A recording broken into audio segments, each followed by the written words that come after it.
les amis, et si le cauchemar devenait une arme, et si le joueur qui avait détruit le Barça devenait la prochaine recrue d'Hansi Flick, Denzel Dumfries. Oui, lui-même. Le Barça le veut, Flick valide, et les discussions s'accélèrent. Le plan est clair, puis s'attaquer à l'arrière droit, car oui, Jules Koundé a tenu la baraque, mais derrière lui, rien, ou presque. Hector Ford peine à s'imposer, et un départ est en réflexion. Le Barça veut un renfort, un vrai, un solide, un tueur de couloir. Et ce profil, Dumfries l'incarne parfaitement. Souviens-toi, demi-finale de Ligue des Champions. Dumfries, avec l'Inter, massacre littéralement le Barça. 2 buts, 3 passes décisives, 5 contributions directes sur les 7 buts encaissés. Une leçon, un carnage. Mais maintenant, c'est Flick qui le veut dans notre camp. C'est au Barça qu'il pourrait claquer des centres millimétrés. Attention, sa clause libératoire est fixée à 25 millions d'euros. Mais elle expire dans 2 semaines. Si le Barça ne bouge pas vite, c'est fini. Alors oui, le club est concentré sur Nico Williams. Mais en interne, Flick pousse fort. Dumfries coche toutes les cases. Puissant, expérimenté, adapté au jeu vertical du coach allemand. Tu veux un joueur qui percute, qui dédouble, qui n'a peur de personne? C'est Dumfries. Avec lui, le flanc droit devient un champ de bataille. Et dans le système de Flick, il peut déborder, centrer, marquer. C'est un profil à la Davies du Bayern. Mais côté droit, et c'est exactement ce qu'il manque aujourd'hui au Barça. Ce mercato, ce n'est pas que des noms. C'est un projet, un puzzle, et Dumfries pourrait en être la pièce que personne n'avait anticipée. Le cauchemar devient arme, Flick construit son armée. Et Dumfries, le Barça, l'attend. Visca Barça, Dumfries, on te veut maintenant dans la bonne couleur. Les amis, il y a des retournements de situation, et puis il y a des tremblements de terre comme celui-ci. Nico Williams prolonge à l'Athletic jusqu'en 2035.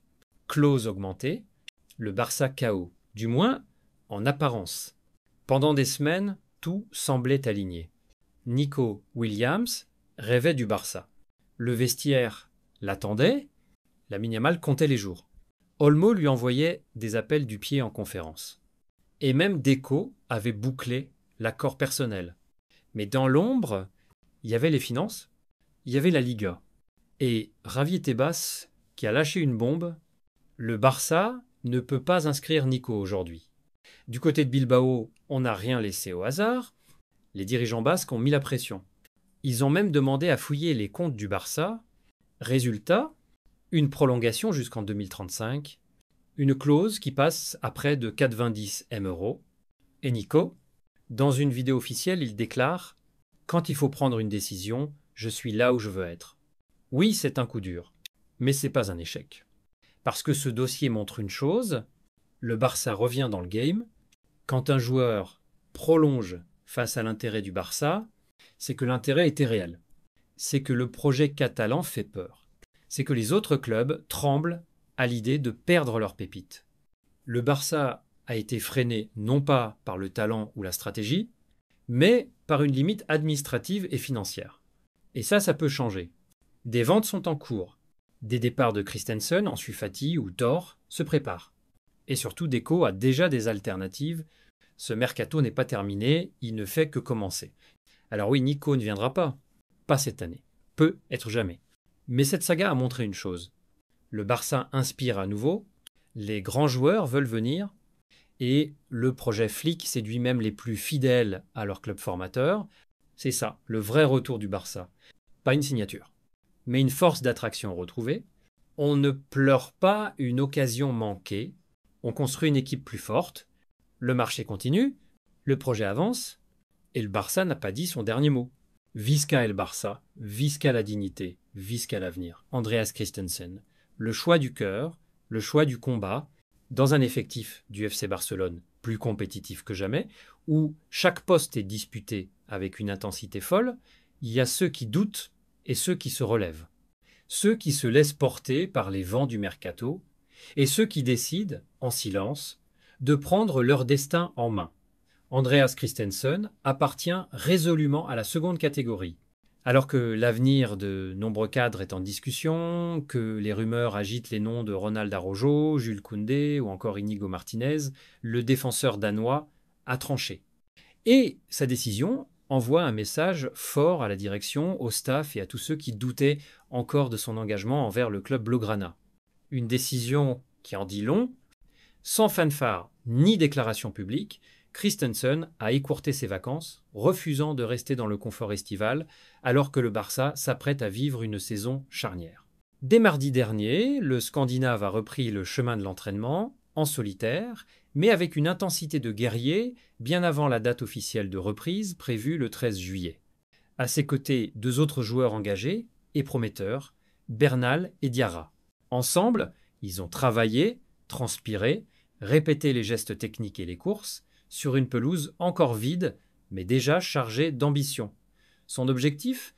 Être à 100% de sa forme physique avant même la première prise de parole de Hansi Flick devant le groupe. Le travail, pas les mots. Ce choix n'a rien d'anodin.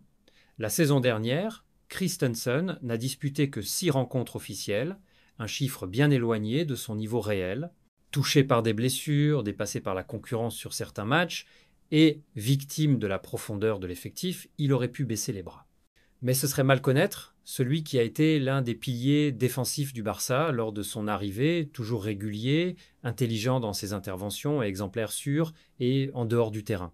Plutôt que de réclamer un transfert ou d'attendre un éventuel départ d'un concurrent, le Danois a préféré répondre par l'action, par le travail, par la discipline.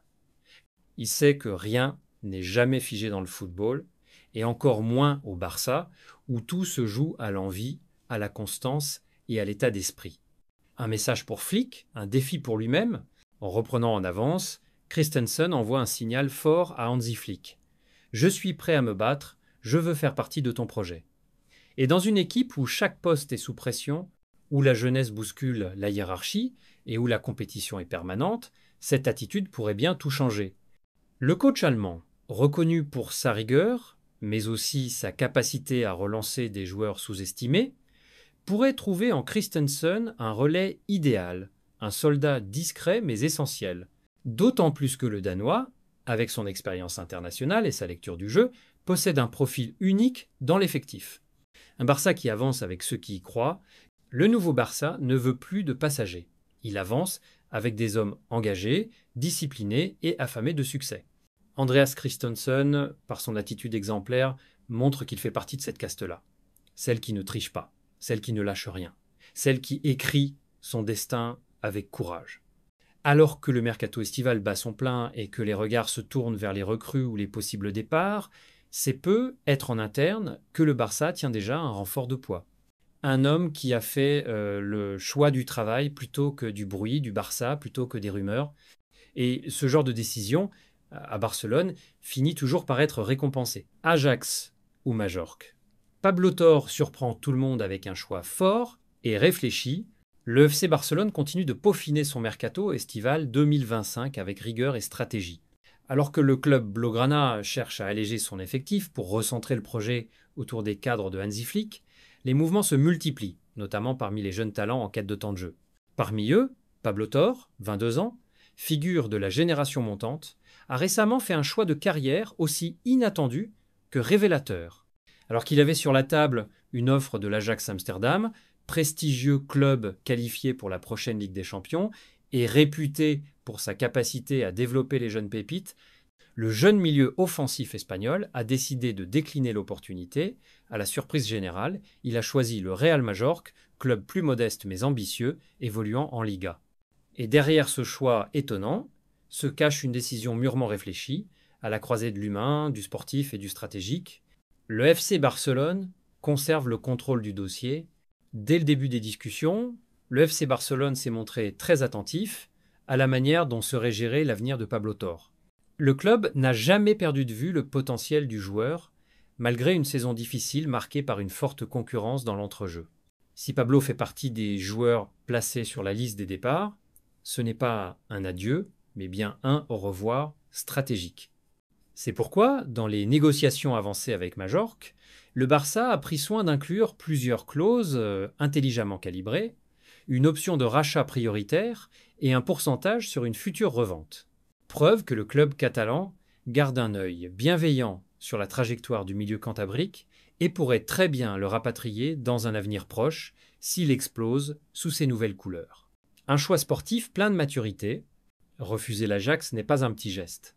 C'est le signe d'une grande lucidité sur les besoins réels d'un joueur à un moment charnière de sa carrière. Plutôt que de se perdre dans la rotation d'un effectif européen, Pablo Torre a privilégié un environnement où il pourra jouer chaque week-end, assumer des responsabilités et grandir sans pression excessive.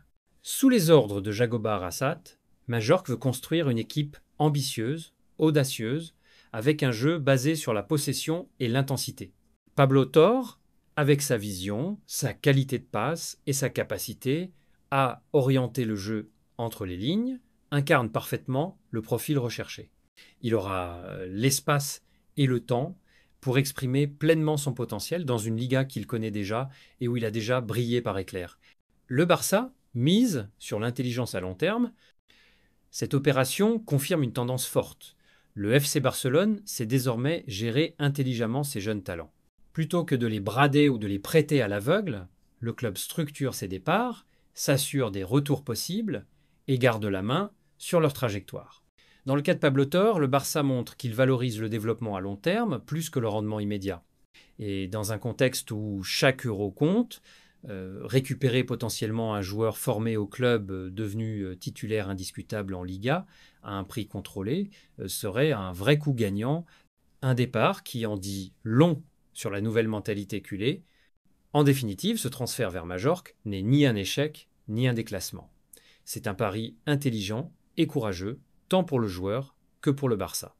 Pablo Torre veut se construire dans la durée, dans un cadre qui lui offre du terrain, de la confiance et une vraie mission. Le FC Barcelone, lui, continue de prouver qu'il sait gérer ses pépites avec soin, lucidité et ambition. Et si ce choix surprend aujourd'hui, il pourrait bien s'avérer visionnaire demain.